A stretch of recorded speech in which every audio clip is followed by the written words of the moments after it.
name is Kruger from Velden-Duffey Attorneys, and Johannes Mokotedi, our labor law expert, has joined us for a discussion. An employee was dismissed for refusal to testify against a co-employee. I guess it's sort of loyalty to a colleague that played a role there. Then he was dismissed for that refusal, as I understand it. Is that right? Johannes, please explain. Yes, I think it's right. But remember that this is so rife that in many instances, employers don't know what to do. But if you give an employee an instructions which is reasonable, such as that she must go and testify, and she refuses to comply or fails to comply, such an employee can be dismissed, and depending on such circumstances, she can also be she can be dismissed, and depending on circumstances, she can also be dealt with. Maybe I would say that maybe in a very harsh manner. Now, remember, when the company employs employees, amongst others, they expect these employees to owe allegiance to the company, which would include protecting the interest of the company, making sure that the company runs smoothly and efficiently, and making sure that we protect the company against being infiltrated or being dealt with in an unbecoming manner. And this, amongst others, include the duty to testify when reasonably requested so. I think that makes sense. Now, I see it's a decision of the Labour Appeal Court of South Africa in Johannesburg. No?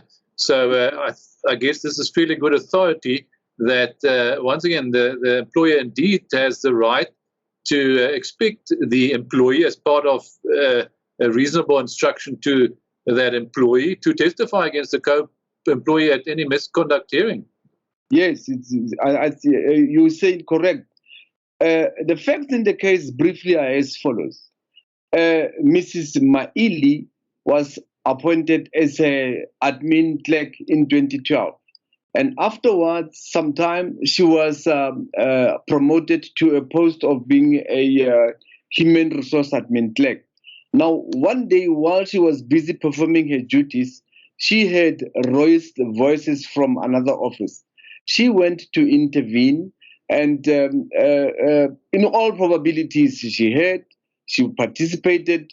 Now, the person who raised the voices ultimately was disciplined and was dismissed, and the matter came before the CCMA.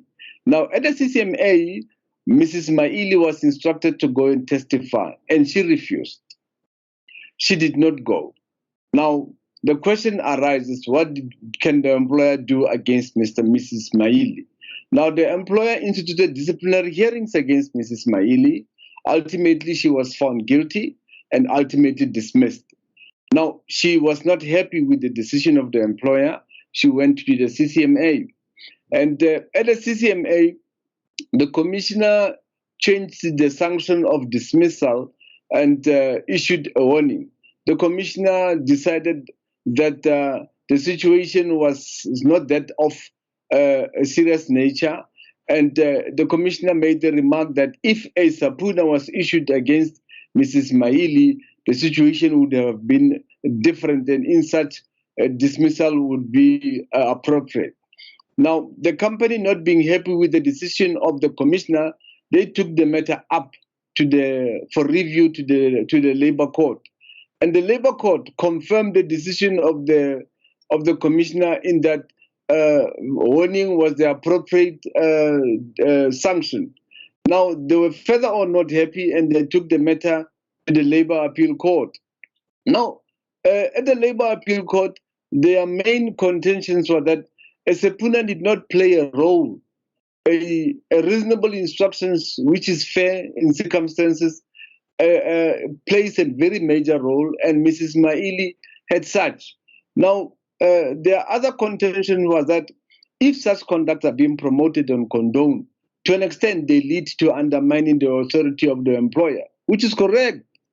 And ultimately, the Labour Appeal Court upheld the appeal and held that the dismissal of Mrs. Maili was fair in circumstances, which I fully agree. All right, I think that's clear. So the lesson for the employer is that you can force the employee to testify at such a hearing of a co-employee's alleged misconduct, and the employee would have to adhere to that demand.